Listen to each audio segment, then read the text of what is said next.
మన ప్రభును మన రక్షకుడైన యేసుక్రీస్తు ప్రశస్త నామంలో గాస్పెల్ ఆఫ్ గ్రేస్ మినిస్ట్రీ జబలాలి సంఘంలో ఉన్న నా ప్రియమైన సహోదరి సహోదరులకు, అలాగే ఫేస్బుక్ లైవ్ ఉన్న వారందరికీ యేసుక్రీస్తు పేరట శుభాభివందనాలు తెలియచెప్తూ వాక్యాన్ని బట్టి ప్రార్థన చేసుకుందాం. చిన్న ప్రార్థన చేసుకుని దేవుని వాక్యాన్ని ఆలోచించేద్దాం.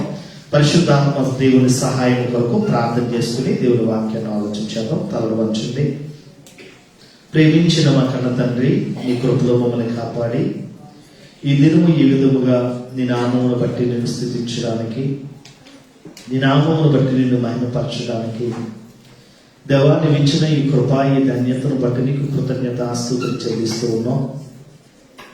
ఎన్నో ఇబ్బందులు, ఎన్నో శ్రమలు, ఎన్నో ఆటంకాలు ఈ వారంలో మాపై ఎదురయ్యి ఎన్నో విధాలుగా ఆరోగ్య రీత్యా, వాతావరణ రీత్యా ఎన్నో ఆటుపోటులకు మేము గురైన కంటికి రెప్ప వలె కాపాడుతూ నీ సజీవమైన రెక్కల చాటులో సజీవులుగా ఉంచినందుకు దేవా, మొట్టమొదట నీకు కృతజ్ఞతాస్తుతులు చెల్లిస్తూ, సజీవులే కదా నిన్ను స్తుతిస్తారని వాక్యం ద్వారా సెలవిచ్చాం.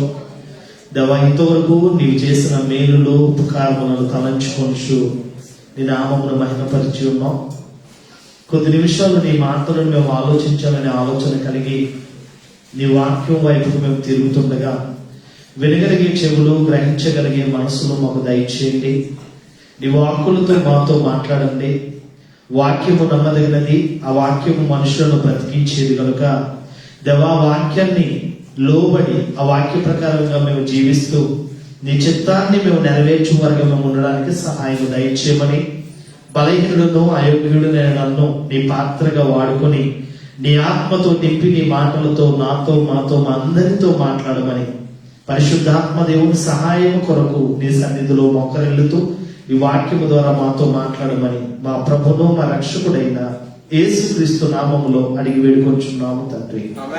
ఆమేన్. మంచిది. ఈరోజు మీ కొరకు నేను మంచి అంశంతో ముందుకు రావడానికి దేవుడు కృప చూపించి ఉన్నాడు. ఈరోజు చెప్పబోయే అంశం యేసుక్రీస్తు దేవుడా కాదా, యేసుక్రీస్తు దేవుడా కాదా అనే అంశాన్ని ఈరోజు మనం ఆలోచన చేద్దాం. ఈరోజు చాలా మంది కూడా దేవుని యందు భయభక్తులు కలిగిన వారిగా, దేవుడు నమ్ముకున్న వారే ఈ డౌట్ ఉంది చాలా మందికి. ఏమనంటే యేసుక్రీస్తు దేవుడా కాదా, దేవుడు ఎవరు అసలే? చాలా మంది మతోన్మాదులు ఈరోజు దేవుడిని మీద బురద చల్లాలనే ఆలోచన కలిగి, పరిశుద్ధుడైన దేవుణ్ణి మీద బురద చల్లే ఆలోచన కలిగిన వారే యేసుక్రీస్తును తప్పుపడుతూ, యేసుక్రీస్తు దళిత జాతులకు చెందినవాడు, అణగారిన వర్గాలకు చెందినవాడు యేసు ప్రభు, ఈ యేసు ప్రభు అనేవాడు విదేశీ దేవుడు అని ఈరోజు లోకంలో చాలా మంది కూడా పరిశుద్ధుడైన దేవుని మీద బురద జల్లుతున్న పరిస్థితి. ఓకే, లోకం అలా ఉంది. ఇప్పుడు క్రైస్తవులైనా కొద్దిగా దేవుడి కొరకు వాక్యంలో ఏదైనా అవగాహన కలిగిన వాళ్ళే వాక్యాన్ని నేర్చుకుని యేసుక్రీస్తు ఎంత గొప్పవాడో చాటి చెప్పేవారిగా ఉన్నారా అని ఆలోచన చేస్తే, వాదోపవాదాలు మాకెందుకండి, దేవుడే చూసుకుంటాడు అనే పరిస్థితిలో నిశ్శబ్దమైన వాతావరణంలోకి నేను క్రైస్తవ్యం వెళ్ళిపోవడం కొంత విచారకరమే అనేది కొంత బాధాకరంగా మనకు కనిపిస్తుంది. ఎందుకు ఈ మాటలు నేను చెప్తానంటే, ఈరోజు సోషల్ మీడియా, ఫేస్బుక్ లైవ్ల ద్వారా, సోషల్ మీడియా ద్వారా యేసుక్రీస్తును తప్పుపడుతూ, యేసుక్రీస్తు మీద బురద జల్లుతూ, 3 మేకులు పీక్కోలేనుడు దేవుడేంటి, ఆ చెక్కలకి నింగికి నేలకు వేలాడబడుతూ కుక్క చావు చచ్చిన వాడి దేవుడేంటి అని చాలా బాధాకరంగా బాధించే విధంగా మాట్లాడుతున్న మూర్ఖుల నోర్లు మూయుట దేవుని చిత్తం అని దేవుడి వాక్యం సెలవిస్తుంది. మూర్ఖుల నోర్లు మూయుట దేవుని చిత్తం అని, మూర్ఖముగా మాట్లాడే వారి నోర్లు మూయించాలి. అలాంటి వాదోపవాదాలకు వెళ్ళవలసిన అవసరం లేదు. కానీ ఈరోజు యేసుక్రీస్తు దేవుడు అని రుజువుపరచడానికి మన చేతిలో ఉన్న 66 పుస్తకాలు కలిగిన గ్రంథం ఒకటి చాలు. ఈరోజు నేను క్రైస్తవ్యం భ్రష్టు పట్టడానికి కారణం ఏంటంటే, చెప్పే బోధకుడు సరిగ్గా లేకపోవడం, వాక్యాన్ని సరిగ్గా వాడు గ్రహించక వాడు ఏది చెప్తే అదే ఫాలో అయ్యే పరిస్థితుల్లో విశ్వాసులు ఉండడం చాలా బాధాకరమైన విషయం. ఎందుకు ఈ మాటలు చెప్తున్నంటే, ఈరోజు బైబిల్లో 66 పుస్తకాలు కలిగిన ఈ బైబిల్లో ఉన్న మాటలు విశేషమైన జ్ఞానం దీంట్లో ఉంది. దీనిలో ఉన్నది మనం బోధించకుండా ఇతర గ్రంథాలలో, పురాణాలలో, వేదాల్లో దేవుడు ఉన్నాడని బోధించే పరిస్థితికి నేటి క్రైస్తవ బోధకులు రావడం అనేది చాలా విచారకరం. ఈరోజు 66 పుస్తకాలు కలిగిన బైబిల్లో దేవుని పరిపూర్ణత కలిగిన దేవుని చిత్తం దీంట్లో వ్రాయబడ్డది. మరలా ఇతర గ్రంథాలలో, వేదాలలో దేవుడు అని చెప్పవలసిన అవసరత ఈరోజు లేదు. ఈరోజు క్రైస్తవులు ఎలా అయిపోయారంటే ఏదో క్రొత్తగా ట్రెండ్ సెట్ చేస్తూ ఉన్నారు. క్రొత్తగా బోధ చేయడం అనేది చాలా మందికి వాళ్ళ తనదైన శైలిలో నేను వాక్యం చెప్పాలని ఆలోచన కలిగిన వాళ్ళే వెళ్తున్నారు తప్ప ఆ వాక్యము దేవుని చిత్తము ప్రకారంగా బోధిస్తున్నారా లేదనేది ఆలోచించకుండానే వాక్యము వక్రీకరణ చేసే పరిస్థితికి వెళ్ళిపోయింది. అయితే మనం ఈరోజు దేవుడు యేసుక్రీస్తు దేవుడా కాదా అనేది మనం జాగ్రత్తగా గమనిద్దాం. ఈరోజు దేవుడి వాక్యాన్ని మనం వినే ముందు అసలు దేవుడికి ఉండవలసిన లక్షణాలు ఏంటో మనకు అర్థమవుతే అప్పుడు దేవుడు అనడానికి ఆయన అనుగుణం కాదు మనకు అర్థమవుతుంది. ఒక 5 లక్షణాలు చెప్తాను నేను. దేవుడికి ఉండవలసిన లక్షణాలు. లోకంలో ఎంతో మంది దేవుళ్ళు ఉన్నారు, 3 దేవతలు 3 దేవుళ్ళు ఉన్నారు. అయితే మనం నమ్ముకున్న దేవుడు యేసుక్రీస్తు దేవుడా కాదా అనే అంశంలో ఏ దేవుడు అనేవాడికి ఒక 5 లక్షణాలు ఉండాలి. ఈ లక్షణాలు కలిగిన వాడే దేవుడిగా పిలువబడతాడు. నేను జాగ్రత్తగా చెప్తాను, వీలైన వారు రాసుకుంటా జాగ్రత్తగా బైబిల్ గమనిద్దాం. మొట్టమొదటిగా దేవుడికి ఉండవలసిన లక్షణాల్లో దేవుడు అనేవాడు పరిశుద్ధుడై ఉండాలి. జాగ్రత్తగా రాసుకోండి. దేవుడు అనేవాడు ఎలా ఉండాలి? పరిశుద్ధత కలిగిన వాడై ఉండాలి. పరిశుద్ధుడై ఉండాలి అంటే పాపము లేని వాడై ఉండాలి. దేవుడు అనేవాడు ఎలా ఉండాలి? పాపము లేని వాడిగా, పాపము చేయని వాడిగా, పాపము లేకుండా పరిశుద్ధత కలిగిన వాడై ఉండాలి. దేవుడు అనేవాడు మొట్టమొదటి క్వాలిటీ పరిశుద్ధుడై ఉండాలి. రెండవది సృష్టికర్త అయి ఉండాలి. అంటే అన్ని ఆయన ద్వారా చేయబడినవై అన్ని కాలాల్లో ఉన్నవాడిగా ఉండాలి. సృష్టికర్త అంటే అర్థం ఏంటంటే కలిగించిన ప్రతి దానిలో కూడా ఆయన ప్రమేయం ఉండాలి. అన్ని కాలాలలో దేవుడు ఉండాలి. అన్ని కాలాలలో దేవుడు ఉండాలి. సీజన్ వైడ్ వచ్చి వెళ్ళిపోయేవాడు కాదు దేవుడు.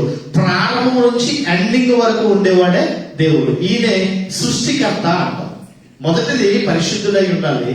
రెండవది అన్ని కాలాలలో ఉన్న సృష్టికర్త అయి ఉండాలి. మూడవది ప్రజల కొరకు ప్రాణం పెట్టిన వాడై ఉండాలి. మూడోదేంటి?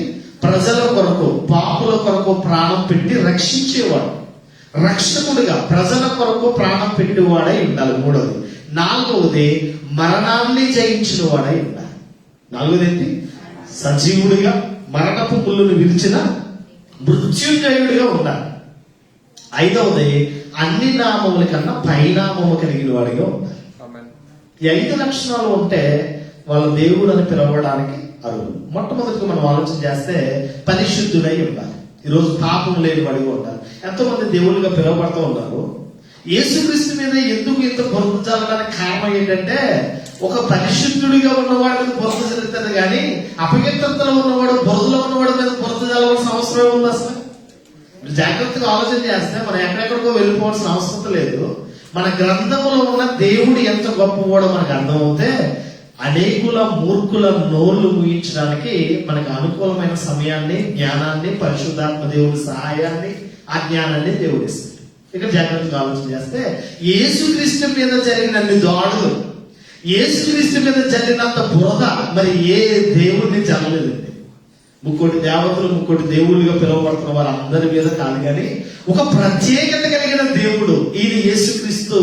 ఈ యేసుక్రీస్తు మీద జరిగినంత దాడి, బురద ఇంక ఏ దేవుడి మీద జరగలేదు. ఎందుకంటే ఈయన పరిశుద్ధుడైన వాడు. ఈయన ఎటువంటి వాడు? పరిశుద్ధుడైన వాడు. పాపము లేనివాడు. ఈయన ఎటువంటి వాడు? పాపం లేనివాడు. చాలా మంది దేవుడు ఉన్నారు. పాపము చెయ్యని దేవుడు ఎవరో తనిఖీ చేయండి మీరు. అందుకే చదవాలి, అన్ని చదవాలి, అన్ని గ్రహించవలసిన అవసరం మనకు ఉంది. ఈరోజు పరిశుద్ధత కలిగిన లక్షణాలలో మొదటి పాయింట్ ని మనం ఆలోచన చేయగలిగితే ఆయన పరిశుద్ధుడైన వాడిగా ఉన్నాడా? అసలే మనం నమ్ముకున్న దేవుడు యేసుక్రీస్తు దేవుడా కాదా? ఒకవేళ దేవుడైతే ఆయన పాపము లేని వాడిగా ఉన్నాడా? ఆయన పరిశుద్ధుడైన వాడిగా ఉన్నాడా అనేది మన బైబిల్ నుంచి జాగ్రత్తగా మనం ఆలోచన చేయగలిగితే యోహాను సువార్త 8వ అధ్యాయంలోకి మనం వెళ్దాం. యోహాను సువార్త 8వ అధ్యాయాన్ని నేను చదువుతాను. జాగ్రత్తగా మీరున్న స్థానంలోనే జాగ్రత్తగా వాక్యాన్ని వినడానికి గ్రహించవలసిందిగా మనం చేస్తూ ఉన్నాం. యేసుక్రీస్తు అసలు పరిశుద్ధుడేనా? యేసుక్రీస్తు పాపము లేని దేవుడేనా అని ఆలోచన చేయగలిగితే యోహాను సువార్త 8వ అధ్యాయము 1వ వచనం నుంచి 11 వచనాలు నేను జాగ్రత్తగా చదువుతాను. మీరు జాగ్రత్తగా మీరున్న స్థానంలో బైబిల్ని చూస్తూ ఆలోచన చేయవలసిందిగా మనం చేస్తూ ఉన్నాం. యోహాను సువార్త 8వ అధ్యాయము 1 నుంచి. యేసు ఒలీవ కొండకు వెళ్ళెను. తెల్లవారగానే యేసు తిరిగి దేవాలయంలోనికి రాగా ప్రజలందరూ ఆయన యొద్దకు వచ్చిరి గనుక ఆయన కూర్చుండి వారికి బోధించుచుండెను. శాస్త్రులను పరిసయ్యులను వ్యభిచారమందు పట్టబడిన ఒక స్త్రీని తోడుకుని వచ్చి ఆమెను మధ్య నిలువబెట్టి, బోధకుడా, ఈ స్త్రీ వ్యభిచారము చేయుచుండగా పట్టబడెను. అట్టి వారిని రాళ్ల రువ్వి చంపవలనని ధర్మశాస్త్రంలో మోషే మనకు ఆజ్ఞాపించింది కదా. ఆయనను నీవేమి చేయుచున్నావని, నీవేమి చెప్పుచున్నావని ఆయనను అడిగిరి. ఆయన మీద నేరము మోపవలనని ఆయనను శోధించుచూ ఇలాగూ అడిగిరి. అయితే యేసు వంగి నేల మీద వ్రేలుతో ఏమో రాయించుండెను. వారు ఆయనను పట్టువదలకు అడుగుచుండగా ఆయన తల ఎత్తి చూచి, మీలో పాపము లేని వాడు మొట్టమొదట ఆమె మీద రాయి వేయవచ్చునని వారితో చెప్పి మరలా వంగి నేల మీద రాయించుండెను. వారు ఆ మాట విని పెద్దవారు మొదలుకొని చిన్నవారి వరకు ఒకరిని వెంట ఒకడు బయలు వెళ్ళింది. యేసు ఒక్కడే మిగిలిను. ఆ స్త్రీ మధ్యన నిలిచి ఉండేను. జాగ్రత్తగా ఈ భాగాన్ని మనం ఆలోచన చేయగలిగితే, మోషే ధర్మశాస్త్ర ప్రకారంగా ఒక వ్యభిచారం చేస్తున్న స్త్రీ దేవుడిచ్చిన ఆజ్ఞల్లో వ్యభిచరించరాదు. దేవుడిచ్చిన 10 ఆజ్ఞల్లో ఒక ఆజ్ఞకి వ్యభిచరించరాదు. వ్యభిచారం అనేది చేయకూడదు. ఒకవేళ మోషే ధర్మశాస్త్ర ప్రకారంగా వ్యభిచారం చేస్తే ఆ స్త్రీని గాని ఆ పురుషుని గాని రాళ్ల రువ్వి కొట్టి చంపేయవలసిన చట్టం. కంటికి కన్ను పంటికి పన్ను అనే తత్వం ధర్మశాస్త్ర కాలంలో ఉండేది. ఇక్కడ ధర్మశాస్త్ర కాలాన్ని ప్రకారంగా మోషే ధర్మశాస్త్ర ప్రకారంగా ఒక వ్యభిచారమందు పట్టబడిన స్త్రీని తీసుకొచ్చు. వ్యభిచారం చేయాలంటే ఒక పురుషుడు ఉండాలి, ఒక స్త్రీ ఉండాలి. కానీ పురుషుడు పారిపోయాడో లేకపోతే పురుషుడు విడిచిపెట్టాడో తెలియదు. కానీ ఈ అబలను తీసుకొచ్చి, ఈ బలహీనమైన ఘటాన్ని తీసుకొచ్చి ఆ సమాజ మందిరం మధ్యలో నిలువబెట్టేసి, ఇదిగో ఈమె వ్యభిచారం చేయవచ్చు ఉండగా మేము పట్టుకున్నాం. మోషే ధర్మశాస్త్ర ప్రకారంగా ఈమె ఏం చేయాలి? రాళ్లను కొట్టేయాలి, చంపేయాలి. నువ్వేం చెప్తావని మేము తీసుకొచ్చామని ఆయన గురించి ఇబ్బంది పెట్టాలని ఆలోచన కలిగిన వారే పదే అడుగుతుండగా ఆయన అంటున్నాడు, మీలో ఎవడు పాపము చేయలేదో మొట్టమొదట ఆమె మీద రాయి వేయమని అడిగాడు. రాయి వేయమని చెప్పి మరలా రంగి నేల మీద ఏదో రాసుకుంటాడట. ఏదో రాస్తున్నాడట. ఎవరికి వాడు అర్థం చేసుకున్నారో లేకపోతే వాళ్ళు చేసిన పాపాలు వాళ్ళు గుర్తొచ్చేయో తెలియదు. కానీ చిన్నవాడి మొదలుకొని పెద్దవాడి వరకు రాళ్ల రువ్వు కొట్టి చంపేయడానికి వచ్చేసారు. చిన్నవాడి మొదలుకొని పెద్దవాడి వరకు రాళ్ల రువ్వు కొట్టడానికి చంపడానికి వచ్చేసారు. వాళ్ళకి అర్థమైంది, ఈమె కంటే నేను ఇంకా ఘోరమైన పాపిని, ఈమె కంటే నేను ఇంకా ఘోరమైన వ్యభిచారం చేస్తున్నాను లేకపోతే జాగ్రత్తం చేశాను, నేను పాపిని గ్రహించారో తెలీదు. ఎవరికి వాళ్ళు రాళ్ళని ఒక చోట వదిలిపెట్టి ఎవరికి వాళ్ళు వెళ్ళిపోయారు. యేసుక్రీస్తు అన్న మాట ఏంటి? మీలో పాపము చేయలేని వాడెవడో మొట్టమొదట ఆమె మీద రాయి వేయవచ్చునని ఆమెతో చెప్పి మరలా రంగి నేల మీద ఏయో రాయిచుండెను. తర్వాత కొంత సమయం అయిపోయింది. 10వ వచనం, యేసు తల ఎత్తి చూచి, అమ్మా, వారు ఎక్కడ ఉన్నారు? ఎవరు నీకు శిక్ష విధింపలేదా అని అడిగినప్పుడు ఆమె లేదు ప్రభువా అనెను. అందుకు యేసు, నేను నీకు శిక్ష విధింపను, నీవు వెళ్ళి ఇక పాపము చేయకుమని ఆమెతో చెప్పాను. జాగ్రత్తగా ఈ భాగాన్ని మనం ఆలోచన చేయగలిగితే, పాపము లేని వాడు శిక్షించడానికి అర్హుడా? పాపము లేని వాడు రాళ్ల రువ్వి కొట్టడానికి అర్హుడేనా? పాపము లేనివాడు, జాగ్రత్తగా వినండి, పాపము లేనివాడు రాళ్ల రువ్వి కొట్టడానికి అర్హుడేనా? అర్హుడే. పాపము లేనివాడు, పాపం ఉన్నవాడు కొట్టడానికి అర్హుడు కాదు. పాపము లేనివాడు రాళ్ల రువ్వి కొట్టి చెప్పడానికి అర్హుడే యేసుక్రీస్తు చెప్పిన ప్రకారంగా. అయితే యేసుక్రీస్తు కొట్టడానికి శిక్షించడానికి అర్హుడేనా?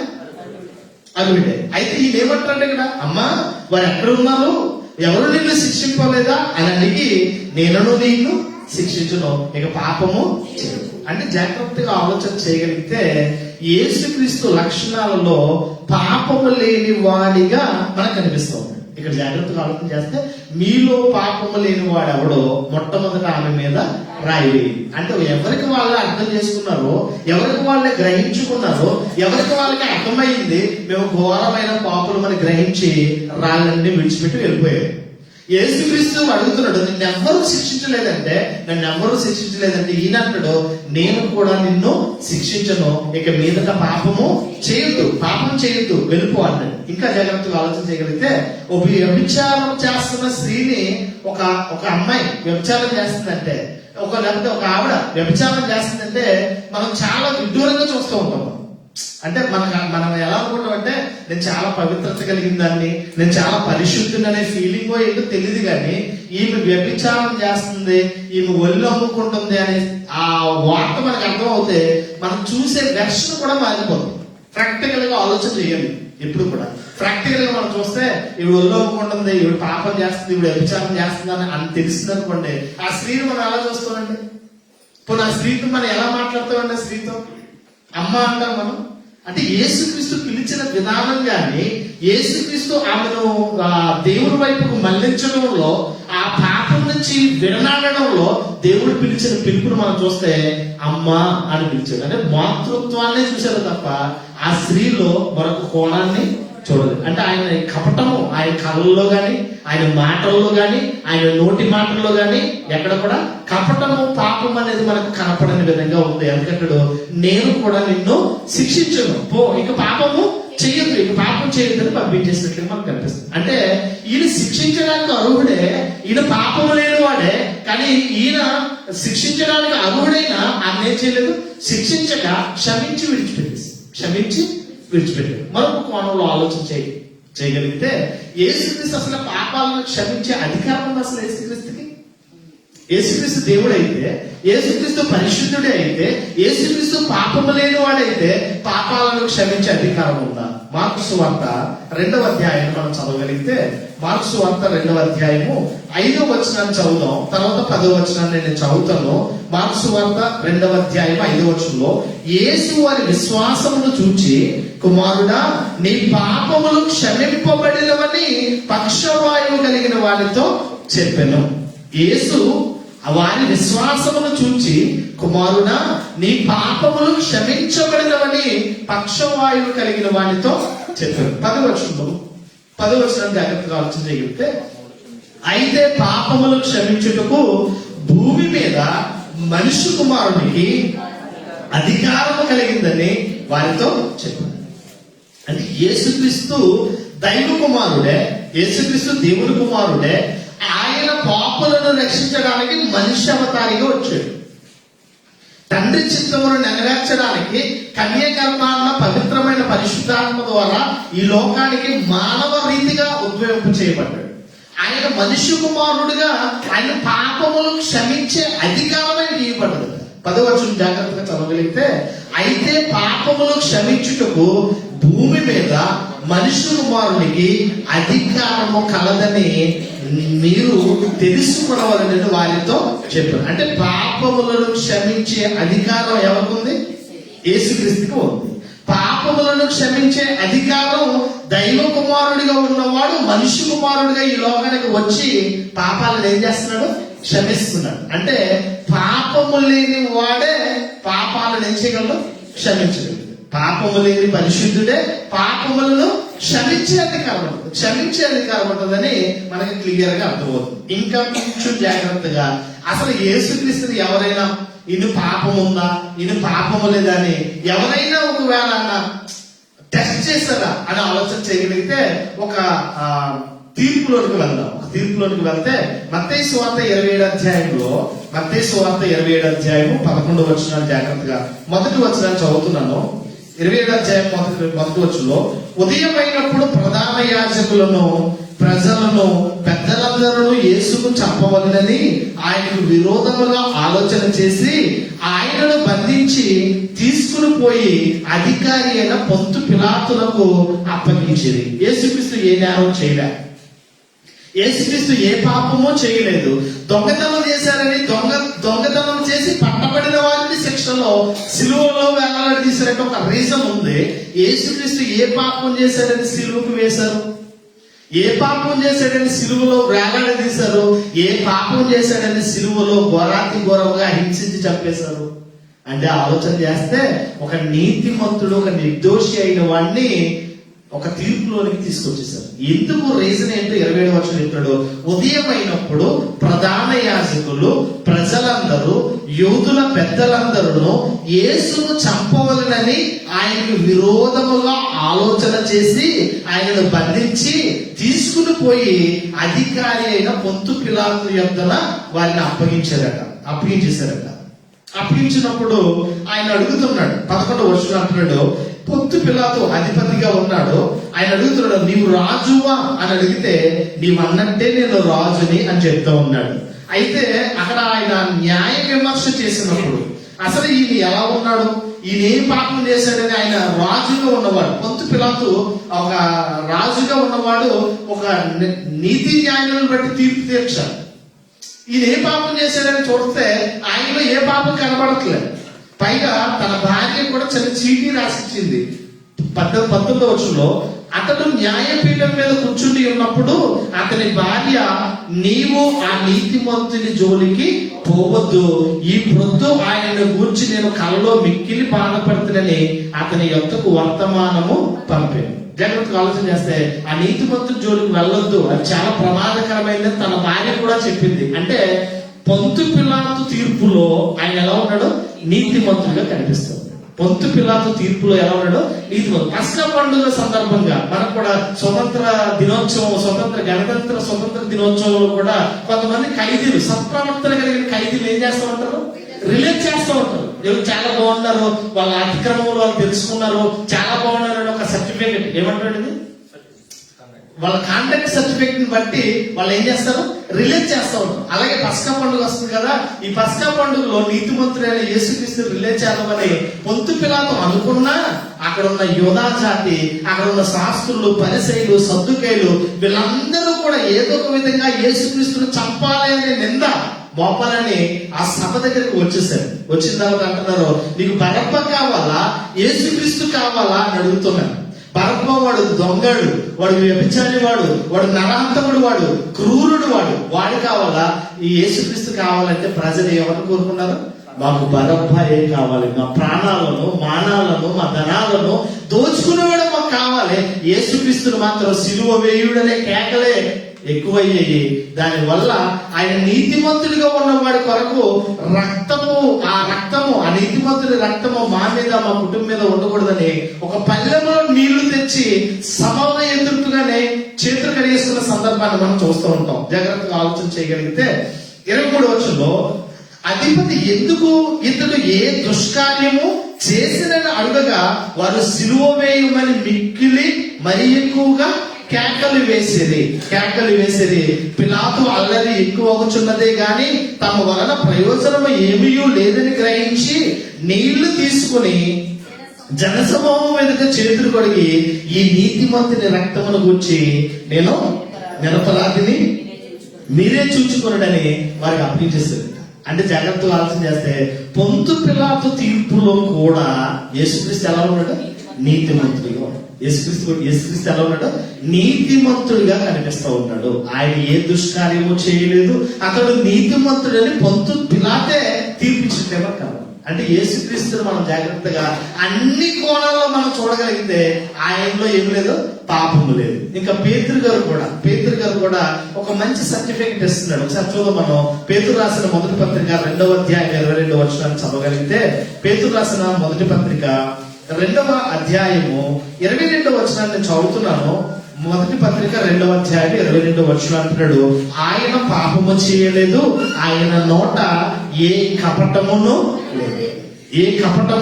కనబడదు. అంటే యేసుక్రీస్తు ఎలా ఉన్నాడు, ఏ పాపం చేయలేదు, నీతిమంతుడైనా, ఈయన నిర్దోషి, ఈయన పాపము లేని వాడైనా, అది ఆయన ఏ పాపము లేదు, ఆయన నోట ఏ కపటమును కనపడలేదు, ఆయన పాపము చేయలేదనే కాండక్ట్ సర్టిఫికెట్ పేతురు గారు కూడా ఇస్తున్నారు. ఇంకా శాస్త్రులు, సద్దుకయ్యులు, పరిసయ్యులు వీళ్ళందరూ ఉన్నప్పుడు యేసుక్రీస్తుకు ఓపెన్ ఛాలెంజ్ విసిరాడు. యేసుక్రీస్తు కూడా ఏం చేశాడు, ఒక ఛాలెంజ్ విసిరాడు. యోహాను సువార్త 8వ అధ్యాయము 46వ వచనాన్ని చదవండి. యోహాను సువార్త 8వ అధ్యాయము 46వ వచనాన్ని చదువుతున్నాను. నాయందు పాపమున్నదని మీలో ఎవడు స్థాపించును? నేను సత్యమునే చెప్పుచున్న ఎడల మీరెందుకు నన్ను నమ్మరు? నాయందు పాపముందని మీలో ఎవడు స్థాపించును అని పబ్లిక్ గా ఛాలెంజ్ ఇస్తున్నాడు. యేసుక్రీస్తు ఏం చేస్తాడు? ఒరే, నాలో పాపం ఉందని మీలో ఎవరైనా రుజువు చేయగలరా? మీలో ఎవరైనా రుజువు చేయగలరా? రండ్రా అంటున్నాడు. అంటే ఆయనలో ఏమి లేదు ఇప్పుడు. అంటే ఆయన ఎలా ఉన్నాడు ఇప్పుడు? పరిశుద్ధుడు. ఆయన ఎలా ఉన్నాడు? పరిశుద్ధుడు. ఆయన ఎలా ఉన్నాడు? పాపము లేని వాడిగా ఉన్నాడు. అంటే యేసుక్రీస్తు దేవుడు అని అనడానికి పరిశుద్ధత ఒకటి సరిపోద్దా? పాపము లేకుండా ఉండడం వల్ల దేవుడు అని పిలవబడ్డానికి ఉందా? ఓకే, చాలా మంది దేవుళ్ళు ఉన్నారండి, ఒప్పుకుంటాం. చాలా మంది దేవుళ్ళు ఉన్నారు. పాపము లేని దేవుడు ఎవరో చూపించండి. ఇంతమంది దేవుళ్ళు ఉన్నారు కదా. మీరున్న మతాల్లో నోరేసుకుని పడిపోతున్నారు కదా. ఈ రోజు యూట్యూబ్లో, ఫేస్బుక్లో, ట్విట్టర్ ద్వారా చాలా మంది దేవుడి మీద అవహేళన చేస్తూ 3 వేగులు పీక్కోలేడు దేవుడేంటి, కుక్క చావు చేసిన వాడు దేవుడేంటి అని మాట్లాడుతున్న వాళ్ళు ఒకవేళ వాళ్ళే అనుకుంటే వాళ్ళ దేవుళ్ళో పాపము లేని దేవుడు ఎవడైనా ఉన్నాడా? వాళ్ళ దేవుళ్ళో పరిశుద్ధత కలిగిన వాడు ఎవడైనా ఉన్నాడా?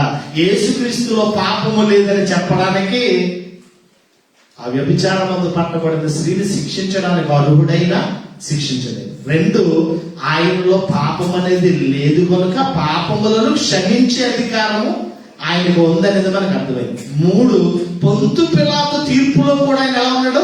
నీతిమంతుడిగా కనబడుతున్నాడు. ఆయనలో ఏ దుష్కార్యం కనబడలేదని పొంతు పిలాతు తీర్పిస్తున్నాడు. తర్వాత పేతురు గారు అంటాడు, ఆయన నోట ఏ కపటము కూడా లేదు, ఆయన ఏ పాపమును చేయలేదు అన్నాడు. 5 రీతిగా వస్తే 5 పాయింట్లో యేసుక్రీస్తు అంటాడు, నాలో పాపం ఉందని మీలో సద్దుకైలు, శాస్త్రులు, పరిసయ్యులు, యూదులు మీలో ఎవరైనా రుజువు చేస్తే చెయ్యండి అని ఓపెన్ ఛాలెంజ్ ఇస్తున్నాడు. ఆయన ఎలా ఉన్నాడు?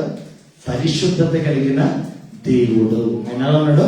పరిశుద్ధుడైన, ఆయనలో పాపము లేదు అనడానికి ఇంతకంటే గొప్ప సాక్ష్యం ఏమీ అవసరం లేదు. ఇంకా చూద్దాం. హెబ్రీయులకు రాసిన పత్రిక 7వ అధ్యాయానికి వెళ్తే అసలు యేసుక్రీస్తు ఎంత గొప్పవాడో, యేసుక్రీస్తుని గురించి హెబ్రీయులకు రాసిన పత్రికలో ఏమని రాయబడిందో, హెబ్రీయులకు రాసిన పత్రిక 7వ అధ్యాయము 26వ వచనాన్ని చదువుతున్నాను.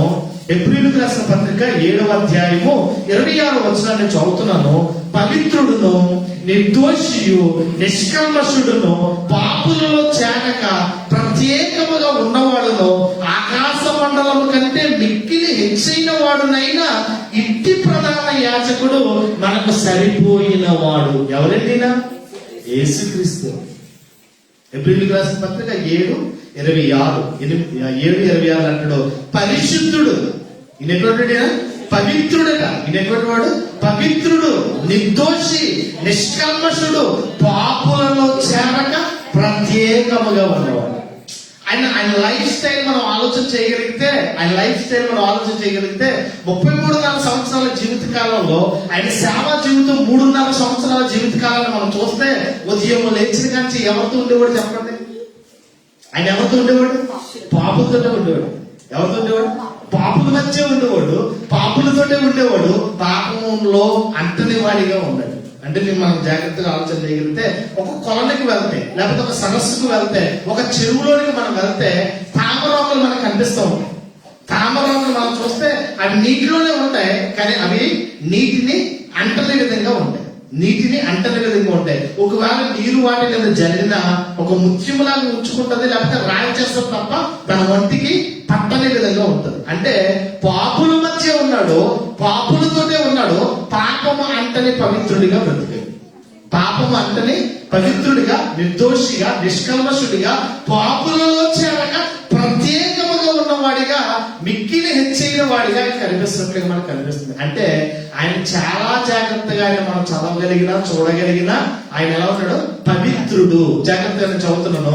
పవిత్రుడును, నిర్దోషియు, నిష్కల్మషుడును, పాపులలో చేరక ప్రత్యేకముగా ఉన్నవాడును, ఆకాశ మండలము కంటే మిక్కిలి హెచ్చైన వాడునైనా ఇంటి ప్రధాన యాజకుడు మనకు సరిపోయిన వాడు, మనకు తగినవాడు.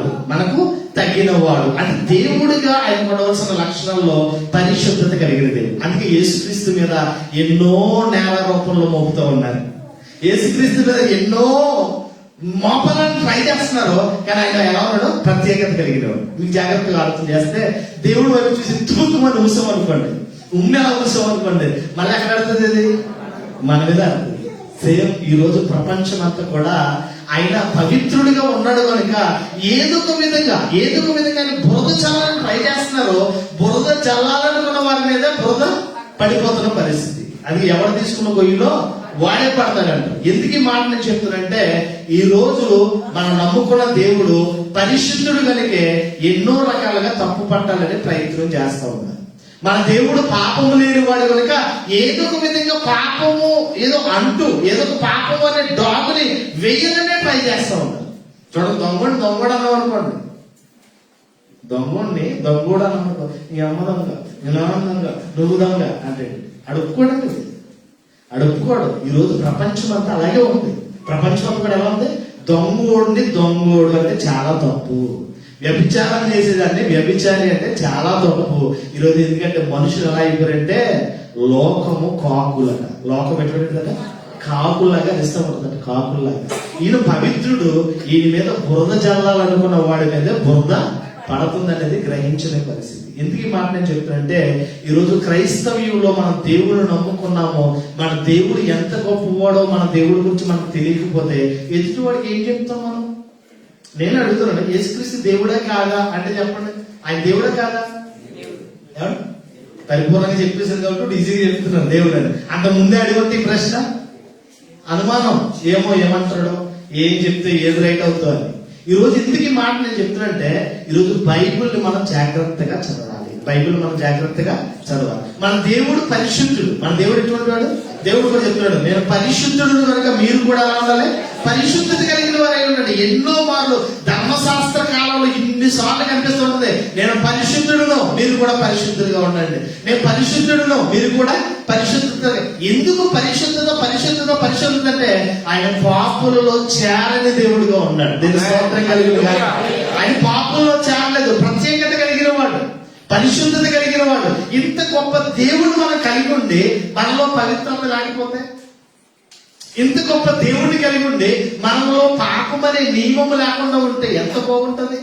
ఈరోజు దేవుడి దగ్గరికి వస్తున్న మన దేవుని ఎదుట పరిశుద్ధులుగా నిలవబడాలి, పవిత్రులుగా నిలవబడాలి, నిర్దోషులుగా మనం నిలవబడాలి. పాపులలో చేరక ప్రత్యేకంగా ఉండాలి. దేవుడి దగ్గరికి వచ్చామంటేనే పాపములో నుంచి వేరై, చీకటిలో నుంచి వేరై మనం ఏమయ్యాం? ప్రత్యేకముగా యేసుక్రీస్తు రక్తం ద్వారా మనం ఏమయ్యాం? కడగబడ్డాం. మరలా పాపంలోకి వెళ్ళడం అనే ఆలోచన ఏంటి? మరలా పాపపు ఆలోచనలు, తలంపులేంటి అంటే, ఈ రోజు నువ్వు దైవికంగా నిజంగా యేసుక్రీస్తు రక్తం ద్వారా నువ్వు కడగబడితే ప్రత్యేకత కలిగిన వాడిగా ఉంటావు. ప్రత్యేకత కలిగిన పాపము అంటని వాడిగానే ఉంటావు. ఆయన పాపంతో ఉన్నాడు. అడిగారు, ఏంటి నువ్వు పొద్దున్న లెక్కితే ఈతలో ఉంటున్నావు ఏంటి అని యేసుక్రీస్తుని అడిగితే అంటాడు, రోగులకు వైద్యుడు అవసరం, ఆరోగ్యవంతునికి ఎందుకు అంటాడు.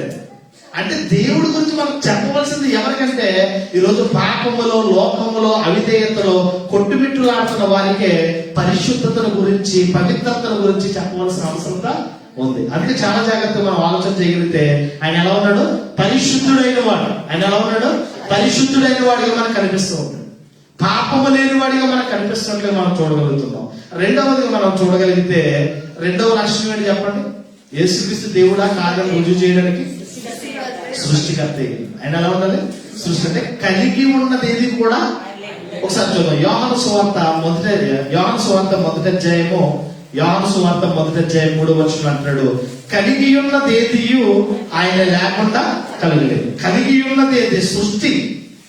సృష్టి ప్రారంభం, సృష్టి ముగింపు, కలిగి ఉన్నదేది కూడా ఆయన లేకుండా కలగలేదు. అంటే యోహాను సువార్త 1వ అధ్యాయం నుంచి 3వ దాకా మనం చదివితే, ఆది యందు వాక్యం ఉండెను, వాక్యము దేవుని యందు ఉండెను, వాక్యము దేవుడై ఉండెను, ఆయన ఆది యందు దేవుని యందు ఉండెను, సమస్తము ఆయన మూలముగా కలిగి ఉన్నదేదియు ఆయన లేకుండా అంటే అన్ని కాలాలలో ఆయన ఉన్నవాడు. అన్ని కాలాల్లో కూడా దేవుడు ఎలా ఉన్నవాడు. కొంతమంది దేవుళ్ళు ఉంటారండి, సీజన్కి వస్తాడు బయటికి, సీజన్ అయిపోగానే వెళ్ళిపోతాడు. ఆ టైప్ కాదండి మనం నమ్ముకున్న దేవుడు. నేను స్తోత్రం కలుగును గాక. ఈయన ఎంత గొప్ప దేవుడు అంటే, ఉన్నవాడు ఆయన అనువాడు. మోషే వచ్చాడు, అయ్యా నువ్వు నన్ను పంపిస్తున్నావు, నన్ను అడిగారు ఎవరు అసలు మీ దేవుడు ఎవరంటే, నేను ఉన్నవాడునని చెప్పు, నేను అనువాడునని చెప్పని పంపించాడు. అంటే ఇది మాట నేను చెప్తుంటే, కలిగి ఉన్న సృష్టిలో ఏది మనం చూసినా మన సృష్టికర్త అయిన దేవుడు మనకి కనిపించాలి. సృష్టి ఈరోజు సృష్టిలో ఉన్న దానిని కాదు మనం వెతకవలసిన దైవత్వం, సృష్టికర్తలో మనం వెతకాలి. సృష్టాన్ని పూజించడం కాదు, సృష్టిలో ఉన్న సృష్టికర్తలు, సృష్టిని కలిగించిన సృష్టికర్తలు మనం వెతకవలసిన అవసరత ఎంతైనా ఉంది. కొలస్సీలకు రాసిన పత్రికలకు మనం వెళ్తే, కొలస్సీలకు రాసిన పత్రిక మొదటి అధ్యాయము, కొలస్సీలకు రాసిన పత్రిక మొదటి అధ్యాయము, కొలస్సీలకు రాసిన పత్రిక మొదటి అధ్యాయము 15 నుంచి 17 వచనాలు నేను చదువుతాను. కొలస్సీలకు రాసిన పత్రిక మొదటి అధ్యాయము 15, 16, 17 వచనాల్లో, ఆయన అదృశ్య దేవుని స్వరూపి అయిన సర్వ సృష్టికి ఆది సంభూతుడై ఉన్నాడు. ఎలయనగా ఆకాశమందున్నవి భూమి అందున్నవి దృశ్యమైనవి గాని అదృశ్యమైనవి గాని అని సింహాసనములైనను ప్రభుత్వములైనను ప్రధానులైనను అధికారులైనను సర్వము ఆయన యందు సృష్టింపబడెను. సర్వము ఆయన ద్వారా ఆయనను బట్టి సృజింపబడెను. ఆయన అన్నిటికంటే ముందుగా ఉన్నవాడు, ఆయనే సమస్తమునకు ఆధారభూతుడు. క్రొత్త నిబంధనలో ఆయనే అంటే ప్రభువైన యేసుక్రీస్తు. క్రొత్త నిబంధనలో ఆయన అని మీకు కనిపించిందంటే అది ఎవరు? ప్రభువైన యేసుక్రీస్తు. ఇక్కడ నేను చదువుతున్న భాగాలలో సర్వ సృష్టికి ఆయన ఆది సంభూతుడై ఉన్నాడు. సర్వమును ఆయన యందు సృజింపబడెను. ఆయన అన్నిటికంటే ముందుగా ఉన్నవాడు, ఆయన సమస్తమునకు ఆధారభూతుడు. అది కలిగి ఉన్నదేది ఆయన లేకుండా, అంటే సృష్టికర్తగా ఉన్నాడు దేవుడు. ఆయన ఎలా ఉన్నాడు? సృష్టికర్తగా ఉన్నాడు. అన్ని కాలాలలో ఉన్నవాడు, అన్ని కాలాలలో ఆయన ఉన్నవాడిగా మనకు కనిపిస్తుంది. ఇంకా దీని వివరానికి వెళ్తే ప్రకటన గ్రంథానికి మనం వెళ్దాం. ప్రకటన గ్రంథం మొదటి అధ్యాయము 8వ వచనంలో అద్భుతమైన మాట. మరి యోహాను గారు పద్మాసు ద్వీపులో పరిశుద్ధాత్మ ద్వారా ప్రేరేపించబడిన వాడే మాట్లాడుతూ ఉన్నాడు. ప్రకటన గ్రంథం మొదటి అధ్యాయము 8వ వచనంలో అంటాడు, అల్ఫయు ఒమేగాయు నేనే, వర్తమాన భూత భవిష్యత్ కాలాలలో ఉండువాడును నేనే అని సర్వాధికారి అయిన దేవుడునకు ప్రభువు సెలవిచ్చుచున్నాడు. సర్వాధికారి అయిన దేవుడునకు ప్రభువు సెలవిచ్చుచున్నాడు. ఈయన ఎటువంటి వాడు? అప్పుడప్పుడు వచ్చి వెళ్ళిపోయేవాడు కాదు. ఈయన కాలాన్ని బట్టి బయటకు వచ్చి కాలాన్ని బట్టి కాలాన్ని అయిపోగానే లోనకి వెళ్ళిపోయే దేవుడు కాదు. ఈయన సర్వాధికారి అయిన దేవుడు. ఈయన ఎటువంటి వాడట? వర్తమాన భూత భవిష్యత్ కాలాలలో ఉండేది. ఈయన ఎప్పుడు ఉండేవాడు? అల్ఫా ఆదియు అంతమును నేనే. అంటే అల్ఫయు ఒమేగాయు నేనే అనగడ పుట్టినోట్లు అంటాడు. ఆదియు అంతమును నేనే అనగడ అంటాడు. ఆదియు అంతమును నేనే అంటే ప్రారంభం ఆయన, ముగింపు కూడా. అంటే అన్ని కాలాలలో ఉన్నవాడు ఆయన. అక్కడ ఉంటాడు, ఇక్కడ అంతటా ఉన్నవాడండి. దేవుడు అక్కడే ఉంటాడు అన్నది లేదండి. ఆయన సర్వాంతర్యామి. ఆయన అదృశ్య లక్షణాలు మనం జాగ్రత్తగా ఆలోచన చేస్తే సృష్టిలో ప్రతి దానిలో దేవుడు ఉన్నాడు. దేవుడి గురించి మనం చెప్పగలిగితే దేవుడు ఎక్కడ ఉన్నాడు అని చెప్పగలిగితే, ఇక్కడ ఉన్నాడు దేవుడు, ఇక్కడ ఉన్నాడు దేవుడు, ఇక్కడ ఉన్నాడా?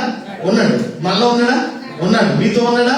ఉన్నాడు. అంతటా ఉన్నాడు. ఆయన గురించి మనం ఆలోచన చేయగలిగితే దేవుడికి ఉన్న స్వరూపాన్ని మనం జాగ్రత్తగా ఇమేజినేషన్ చేసుకుంటే ఒకసారి ఆయన రే ఆకాశం నా సింహాసనం రా, భూమి నా పాదం పెట్టు. దేవుడు స్తోత్రం కలిగింది కాదు. మనం ఎక్కడ ఉన్నప్పుడు ఆయన పాదాల దగ్గర ఉన్నాము. మనం ఎక్కడున్నాం? ఆకాశం నా సింహాసనం, భూమి నా పాదపీఠం, నా పాదపీఠం. అంటే మనం ఉన్న ఈ ప్రపంచం, ఈ భూ ప్రపంచం అంతా కూడా, భూమి ఉన్నంత అంతా కూడా దేవుడికి ఎలా ఉంది? పాదాలు పెట్టుకునే పీఠలాగా ఉంది. ఆయన ఎలా ఉన్నాడు? ఆకాశం అంత సింహాసనం కదా కూర్చొని. అంటే మన అందరం కూడా దేవునిలో ఉన్నాం. దేవునిలో దేవుని ఆత్మలుగా మనం బయటకు వచ్చాం.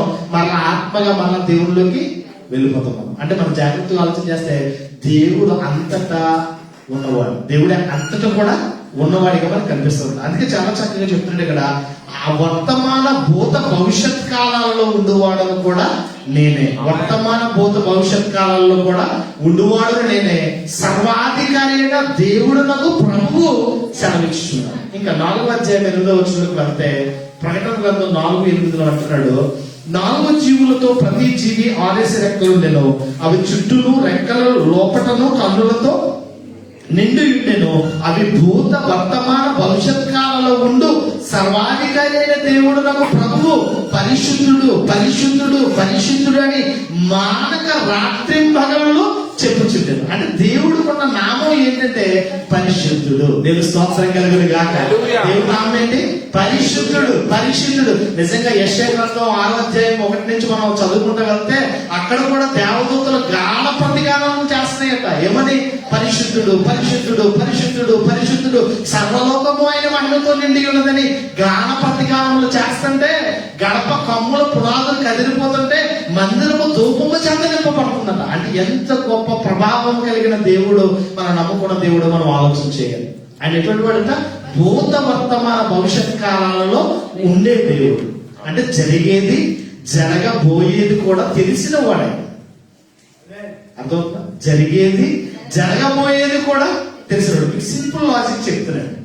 సింపుల్ లాజిక్ చెప్తాను, మీరు జాగ్రత్తగా రాసుకోండి, ఇంటికి వెళ్ళి చదువుకోండి. లూకాసు వార్త 22వ అధ్యాయము 33వ వచనం చదివితే, లూకాసు వార్త 22:33లో యేసుక్రీస్తు ఈ లోకానికి వచ్చి దేవుని రాజ్య సువార్తను ప్రకటించిన తర్వాత తన టైం అయిపోతుంది, కాలం సమీపమైందని ఎరిగిన వాడే ప్రభు బల్లలో కూర్చుని అంటాడు, ఇదిగో మీరు ఇక్కడ యేసుక్రీస్తుని మనం చూడగలిగితే యేసుక్రీస్తు మనుష్య కుమారుడిగా అప్పగింపబడే సమయం వచ్చేటప్పటికి పేతురు అంటాడు, ఇదిగో పేతురు నువ్వంటే నేనంటే నీకు చాలా ఇష్టం అని చెప్తున్నావు, కానీ నువ్వు నన్ను 3 సార్లు ముమ్మారు పొంకుతావు. ఏమని? యేసుక్రీస్తు ఎవరు నాకు యేసుక్రీస్తు ఎవరని నాకు తెలియదు, యేసుక్రీస్తు అలా తెలియదు. ముమ్మారు మొక్కుతాం. ఇది జరగబోయేదా జరిగేదా? జరగబోయేది జరగబోయేది జరగబోయేది జరగబోయేదే. ముందు ఇది ఏం చేశాడు? భూత వర్తమాన భవిష్యత్ కాలాల్లో ఉండు ప్రభువైన దేవుడు సెలవిస్తూ ఉన్నాడు. ఏమనంటే, ఇదిగో మనుష్య కుమారుడు అప్పగించబడతాడు, అప్పగించబడిన దినాన్న పేతురు నువ్వే యేసుక్రీస్తు ఎవడో నాకు తెలియదని ముమ్మారు పొంకుతావు. నువ్వు పొంకిన తర్వాతే కోడి వస్తుంది. అప్పుడు ఆయన చూసిన, మీరు జాగ్రత్త, the passion of the Christ movie చూస్తే, the passion of the Christ movie చూసినప్పుడు ఆ ముమ్మారు పొక్కిన తర్వాత కోడి కూసిన తర్వాత యేసుక్రీస్తు పేతురు వైపు చూస్తున్న విధానాన్ని చూస్తే ఆ చూపులోనే పేతురు పశ్చాత్తాపడుతూ ఉంటాడు. అబ్బా నేనే నా 3 సార్లు పొక్కింది నేనేనా అంటే జరగబోయేది కూడా ఎరిగిన వాడై ఉండాలి. దేవుడు అనేవాడికి ఏ లక్షణాలు ఉండాలి? ఆయన ఉన్నవాడై ఉండాలి, సృష్టికర్తగా ఉండాలి, జరిగేది జరగబోయేది కూడా ఆయన గ్రహించేవాడై ఉండాలి. అందుకే చాలా చక్కగా మనం చదవగలిగినప్పుడు అంటాడు, జరగబోవు సంగతులను ముందుగానే ఎరిగి ఉన్నవాడే. అందుకే అన్ని కాలాలలో ఉన్నవాడు.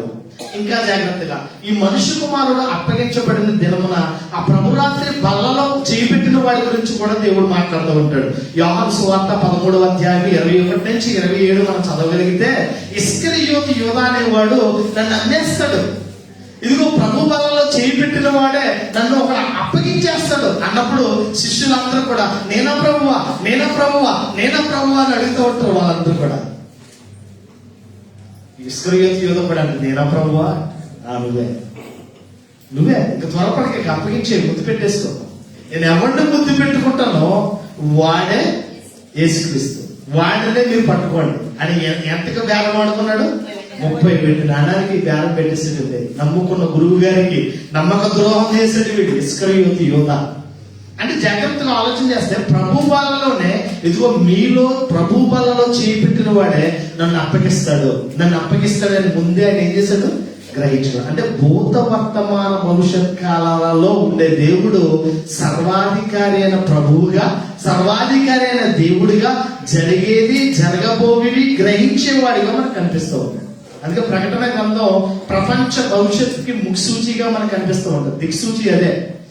ప్రపంచ భవిష్యత్తు అంతా కూడా ఆ ప్రకటన గ్రంథంలోనే మనకు కనిపిస్తూ ఉంటుంది. ఇది మర్మముతో కూడినది, ఇది రూపక అలంకారాలతో కూడిన వ్రాయబడిన విధానం. ఇది మనం గ్రహించడం చాలా కష్టమైందే, కానీ బైబిల్ చదవగలిగితే, పరిశుద్ధాత్మ దేవుడు సహాయాన్ని కోరుకుంటే చక్కగా దేవుడి వాక్యం మనకి అర్థమవడానికి మనకు అవకాశం ఉంటుంది. ఎందుకు ఈ మాట నేను చెప్తున్నంటే, దేవుడు అనేవాడు సృష్టికర్త అయి ఉండాలి, కలిగిన అన్ని కాలాలలో ఆయన ఉండేవాడిగా మనకు కనిపిస్తూ ఉంది.